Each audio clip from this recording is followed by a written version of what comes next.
시마무라는 후끈한 숨결에 밀려나듯 저도 모르게 밖으로 나가려 했으나 고마코가 뒤에서 문을 세게 닫아 걸고 발소리를 죽이는 기색도 없이 마룻방을 밟고 가기에 자신도 아이들 머리맡을 소리 없이 지나오자 묘한 쾌감으로 가슴이 떨렸다. 여기서 기다려요. 2층에 불을 켤 테니까요. 알았어. 하고 시마무라는 캄캄한 계단을 올라갔다. 돌아보니 소박하게 잠든 얼굴 저편으로 막과자 가게가 보였다. 농부의 집인 듯 2층엔 낡은 다다미가 깔린 방이 모두 4개였다. 혼자 지내니까 넓다면 넓죠. 라고 고마코는 말했지만 방문은 모두 활짝 터놓고 집안의 헌 세간살이를 구석방에 가득 쌓아두고 있었다.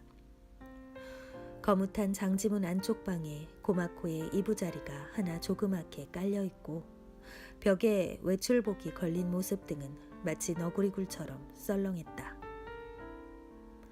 고마코는 바닥에 털썩 앉으며 하나뿐인 방석을 시마무라에게 권했다. 어머, 새빨갛네. 하고 거울을 들여다보았다. 이렇게 취했었나? 그리고 옷장 위쪽을 뒤적이며 일기예요. 아주 많군. 그 옆에서 색종이를 바른 작은 상자를 꺼내자 여러 가지 담배가 빼곡했다. 손님들이 주는 걸 소매뿌리에 넣거나 오비에 끼워가지고 돌아오니까 이렇게 쪼글쪼글해도 더럽진 않아요. 그래도 댁에 있을 건 다 있죠. 라며 시마무라 앞에서 손을 짚고 상자 속을 휘저어 보였다. 어머, 성량이 없네요. 제가 담배를 관둬서 그래요. 됐어. 바느질하고 있었나? 네, 단풍 손님들 때문에 전혀 진척이 없어요. 고마코는 뒤돌아보고 옷장 앞의 바느질감을 치웠다. 고마코의 도쿄 생활의 흔적인 나뭇결이 멋진 옷장이며 붉은 칠을 한 고급스런 반지꼬리는 선생댁의 허름한 종이상자 같은 다락방에 있을 때와 다름없었지만 이 황량한 2층에서는 처량해 보였다.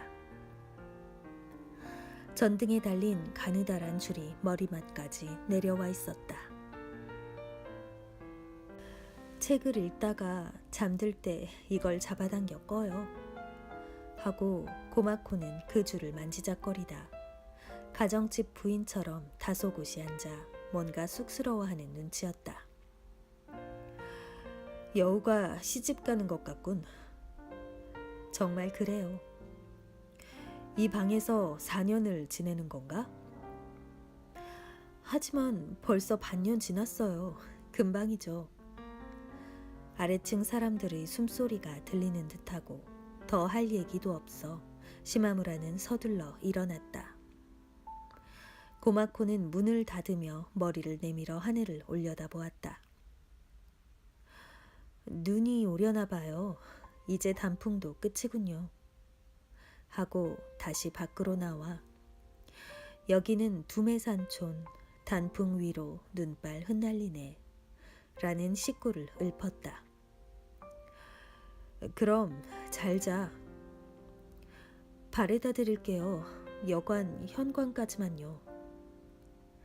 그러나 시마무라와 함께 여관으로 들어와 안녕히 주무세요. 하고 어디론가 사라지나 싶었는데 잠시 후에 찬술을 컵이 넘치도록 2잔 담아들고 그의 방으로 들어오자마자 기세 좋게 말했다. 자, 마셔요. 마시는 거예요. 여관 사람들은 모두 자는데 어디서 구했나? 있는 곳을 잘 알죠. 고마코는 술통에서 꺼낼 때 미리 마시고 왔는지 좀 전에 취기가 되살아난 듯 눈을 거슴츠레 뜨고 컵의 술이 넘치는 것을 지켜보며 하지만 캄캄한 데서 들이키면 싱거워요. 내미는 컵의 찬술을 시마무라는 선뜻 받아 마셨다. 이 정도의 술로는 취할 턱이 없는데 밖을 돌아다녀 몸이 차가워진 탓일까? 갑자기 속이 메스꺼리고 어지러웠다. 얼굴이 창백해지는 것을 자신도 알 수 있을 정도라 눈을 감고 드러눕자 고마코는 당황해서 그를 끌어안았다. 마침내 시마무라는 여자의 뜨거운 몸에서 완전히 어린아이처럼 안심했다. 고마코는 왠지 어색한 듯 이를테면 아직 아이를 낳은 적 없는 처녀가 남의 아이를 아는 듯한 자세를 취했다. 머리를 들고 마치 아이가 자는 것을 지켜보는 듯한 모습이었다. 얼마 후 시마무라가 불쑥 말했다. 당신은 좋은 애야. 어째서요? 어디가 좋아요? 좋은 애라고. 그래요? 이상한 분이셔. 무슨 말 하는 거예요? 정신 차려요. 하고 고마코는 시선을 돌리고 시마무라를 흔들며 뚝뚝 끊어 혼내듯 말하더니 잠잡고 있었다. 그리고 혼자 웃음을 머금고 안 되겠어요. 힘드니까 돌아가줘요. 이제 입을 옷이 없어요. 당신한테 올 때마다 새 옷으로 갈아입고 싶지만 이젠 남은 게 없어요. 이건 친구에게 빌린 옷이에요. 나쁜 애죠? 시마무라는 할 말이 없었다. 그런데 어디가 좋은 애라는 거죠? 하며 고마코는 약간 울먹이는 목소리로 처음 만났을 땐 당신이 정말 싫더군요. 그런 신뢰되는 말을 하는 이는 또 없을 거예요. 정말 싫었어요. 시마무라는 고개를 끄덕였다. 어머, 지금까지 제가 그걸 말 않고 있었던 걸 아세요? 여자가 이런 말까지 할 정도면 이미 다 끝난 거 아닌가요? 괜찮아. 그래요? 하고 고마코는 자신을 되돌아보는 듯 오래도록 가만히 있었다. 한 여자의 삶의 느낌이 따스하게 시마무라에게 전해져 왔다. 당신은 좋은 여자야. 어떻게 좋은데요? 좋은 여자야. 이상한 사람. 하고 어깨가 가려운 듯 얼굴을 가렸다가 무슨 생각에선지 갑자기 한쪽 팔꿈치를 세우고 고개를 들고는 그게 무슨 뜻이죠? 무슨 말이에요? 시마무라는 깜짝 놀라 고마코를 보았다. 말해줘요. 그래서 절 만나러 온 거예요? 당신은 절 비웃고 있었군요. 역시 비웃고 계셨던 거군요. 얼굴이 새빨개져서 시마무라를 노려보며 다그치는 동안 고마코의 어깨는 격한 분노로 떨리고 있었다. 얼굴이 창백해지며 눈물을 뚝뚝 흘렸다. 분해, 분해 하고 대굴대굴 구르더니 등을 돌리고 앉았다. 시마무라는 고마코가 잘못 듣고 뭔가 오해하고 있음을 깨닫자 흠칫 놀랐으나 눈을 감은 채 잠자코 있었다. 슬퍼요. 고마코는 혼잣말처럼 중얼거리고 몸을 둥글게 움츠리며 엎드렸다. 그러고는 울다 지쳤는지 은으로 된 머리꼬지로 다다미를 툭툭 찔러대다가 불쑥 방을 나가고 말았다. 시마무라는 뒤따라 나갈 수 없었다. 고마코의 말을 듣고 보니 충분히 마음에 캥기는 데가 있었다. 그러나 곧 고마코는 발소리를 죽이며 돌아와 장지문 밖에서 상기된 목소리로 불렀다. 저 탕에 가지 않을래요? 그러지. 죄송해요. 생각을 고쳤어요. 복도에 숨어 서 있기만 하고 방으로 들어올 것 같지 않아 시마무라가 수건을 들고 나가니 고마코는 눈이 마주치는 것을 피하며 약간 고개를 숙인 채 앞서 걸었다. 죄가 탈로나 끌려가는 사람과 흡사한 모습이었는데 탕에서 몸이 덮여질 무렵부터는 이상하게 복이 딱할 정도로 떠들어대는 통에 거의 잠을 이루지 못했다. 다음 날 아침 시마무라는 우타이 소리에 잠이 깼다.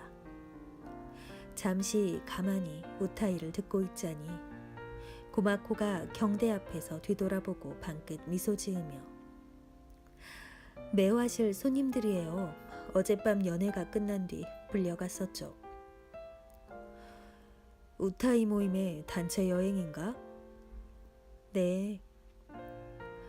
눈이 오나? 네. 하고 고마코는 일어나 장지문을 열어보였다. 이제 단풍도 끝이에요. 창틀 안으로 보이는 잿빛 하늘에서 커다란 한방눈이 흐릿하게 이쪽으로 떠내려온다. 어쩐지 고요하고 비현실적인 세계였다. 시마무라는 잠이 덜 깬 허전한 마음으로 바라보고 있었다. 우타이 모임 사람들의 북소리가 들렸다. 시마무라는 작년 새밑의 그 아침, 눈이 비치던 거울을 떠올리며 경대 쪽을 보았다.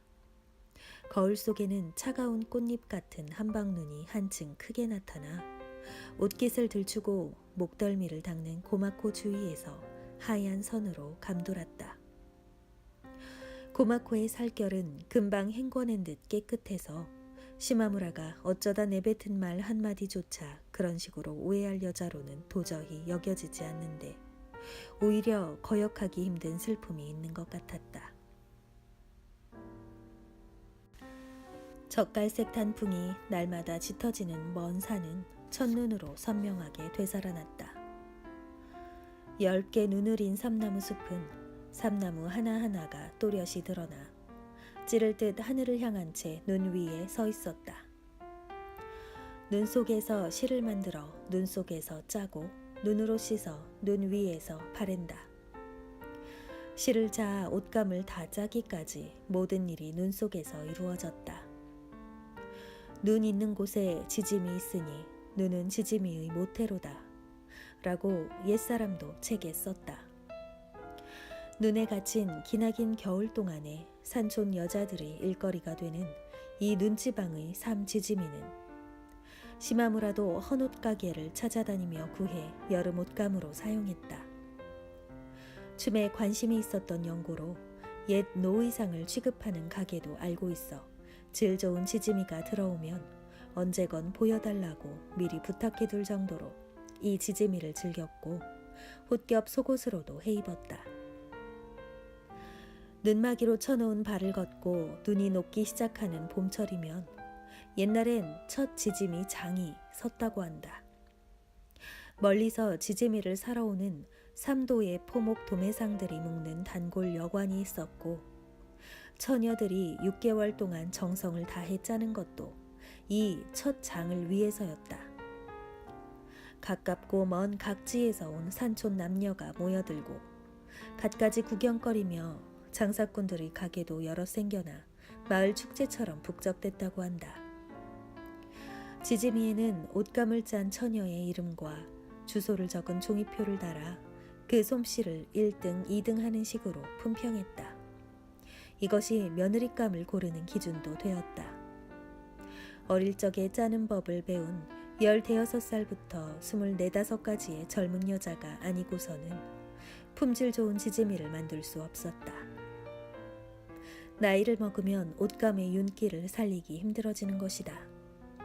처녀들은 손꼽히는 직녀가 되려고 솜씨를 갈고 닦았을 것이다.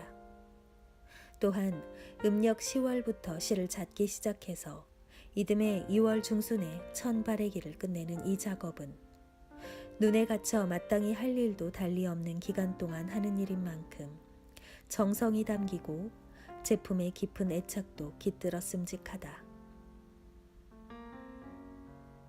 시마무라가 입는 지짐이 가운데는 어쩌면 메이지 시대의 처녀가 짠 것이 있을지도 모른다. 자신의 지짐이를 시마무라는 지금도 눈 바래기에 내놓는다. 누가 입었는지 알 수 없는 헌옷을 해마다 생산지로 바래기 위해 보낸다는 것은 성가신 일이지만 옛 처녀가 눈에 갇힌 동안 기울였을 정성을 생각하면 역시 그 옷감을 짠 처녀가 살았던 고장에서 제대로 바래기를 해야겠다는 마음이 생겼다. 깊게 쌓인 눈 위에서 바래는 흰 못이 가득 아침 해가 비쳐 눈도 천도 모두 다홍빛으로 물드는 광경을 떠올리기만 해도 여름의 때가 말끔히 씻겨나가는 듯 했고 제 몸을 바래게 하는 양 기분이 상쾌해졌다. 그렇긴 해도 도쿄의 헌 옷가게에 맡기는 것이라 옛 방식 그대로의 바래기가 지금도 전해지고 있는지 어떤지는 시마무라도 알지 못한다. 바래기를 하는 가게는 옛날부터 있었다. 직녀가 저마다 집에서 바래는 경우는 드물고 대개 바래기 가게에 부탁했다. 흰 지짐이는 다 짠 후에 바래기를 하고 색깔 있는 지짐이는 실을 실패에 내다 걸어서 바랜다. 흰 지짐이는 눈 위에 직접 널어 바랜다. 음력 1월부터 2월에 걸쳐 바래기 때문에 논밭을 온통 하얗게 뒤덮은 눈이 바래기터로 쓰이게 된다. 천이든 실이든 잿물에 하룻밤 담궈 놓았다가 다음날 아침 몇 번이고 물로 씻고서 짜낸 뒤에 바랜다. 이것을 며칠이고 반복하는 것이다. 그렇게 해서 흰 지짐이가 거의 다 바래어갈 즈음 아침 해가 떠올라 새빨갛게 비추는 풍경은 비할 데 없이 아름다워 따뜻한 지방 사람에게 보여주고 싶을 정도라고 옛사람도 쓴 바 있다. 또한 지짐이 바래기가 끝났다는 것은 눈지방에도 이제 봄이 가까워졌다는 신호였으리라. 지짐이 생산지는 이 온천장에서 가깝다. 산골짜기가 조금씩 벌어지는 강 하류의 들판 쪽인데 시마무라의 방에서도 보일 것 같았다.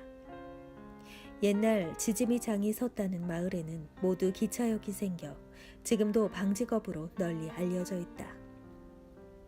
그러나 시마무라는 지짐이를 입는 한여름에도 지짐이를 짜는 한겨울에도 이 온천장에 와본 적이 없어 고마코에게 지짐이 이야기를 해볼 기회는 없었다. 그런데 요코가 탕에서 부르던 노래를 듣고 이 처녀도 옛날 태어났더라면 물레나 배틀에 앉아 저렇듯 노래를 불렀을지도 모른다는 생각이 문득 들었다. 요코의 노래는 참으로 거기에 어울리는 목소리였다. 털보다 가느다란 삼실은 천연 눈에 습기가 없으면 다루기 어려워 찬 계절이 좋으며 추울 때 짠 모시가 더울 때 입어 피부에 시원한 것은 음양의 이치 때문이라고 옛사람들은 이야기했다. 시마무라에게 휘감겨오는 고마코에게도 뭔가 서늘한 핵이 숨어있는 듯 했다. 그 때문에 한층 고마코의 몸 안 뜨거운 한 곳이 시마무라에게는 애틋하게 여겨졌다. 하지만 이런 애착은 지짐이 한 장만큼의 뚜렷한 형태도 남기지 못할 것이다. 옷감은 공예품 가운데 수명이 짧은 편이긴 해도 소중하게만 다루면 50년 이상 된 지짐이도 색이 바래지 않은 상태로 입을 수 있지만 인간의 육체적 친밀감은 지짐이만한 수명도 못 되는 게 아닌가 하고 멍하니 생각하고 있으려니 다른 남자의 아이를 낳고 엄마가 된 고마코의 모습이 불현듯 떠올랐다. 시마무라는 움찔하여 주변을 둘러보았다. 피곤한 탓인가 싶었다. 가족이 있는 집으로 돌아가는 것도 잊은 듯 오래 머물렀다. 떠날 수 없어서도 헤어지기 싫어서도 아닌데 빈번히 만나러 오는 고마코를 기다리는 것이 어느새 버릇이 되고 말았다. 그래서 고마코가 간절히 다가오면 올수록 시마무라는 자신이 과연 살아있기나 한 건가 하는 가책이 깊어졌다. 이를테면 자신의 쓸쓸함을 지켜보며 그저 가만히 멈춰 서 있는 것뿐이었다. 고마코가 자신에게 빠져드는 것이 시마무라는 이해가 안 되었다. 고마코의 전부가 시마무라에게 전해져 오는데도 불구하고 고마코에게는 시마무라의 그 무엇도 전해지는 것이 없어 보였다. 시마무라는 공허한 벽에 부딪히는 메아리와도 같은 고마코의 소리를 자신의 가슴 밑바닥으로 눈이 내려 쌓이듯 듣고 있었다. 이러한 시마무라의 자기 본위의 행동이 언제까지나 지속될 수는 없었다. 눈 내리는 계절을 재촉하는 화로에 기대어 있자니 시마무라는 이번에 돌아가면 이제 결코 이 온천에 다시 올 수 없으리라는 느낌이 들었다. 여관 주인이 특별히 꺼내준 교토산 옛 쇠주전자에서 부드러운 솔바람 소리가 났다. 꽃이며 새가 은으로 정교하게 새겨져 있었다. 솔바람 소리는 두 가지가 겹쳐 가깝고 먼 것을 구별해낼 수 있었다. 또한 멀리서 들리는 솔바람 소리 저편에서는 작은 방울 소리가 아련히 울려 퍼지고 있는 것 같았다. 시마무라는 쇠주전자에 귀를 가까이 대고 방울 소리를 들었다. 방울이 울려대는 언저리 저 멀리 방울 소리만큼 종종 걸음치며 다가오는 고마코의 자그마한 발을 시마무라는 언뜻 보았다. 시마무라는 깜짝 놀라 마침내 이곳을 떠나지 않으면 안 되겠다고 마음먹었다. 시마무라는 지지미 산지에 가볼 생각을 했다. 이 온천장을 떠날 마음의 준비를 하기 위해서였다.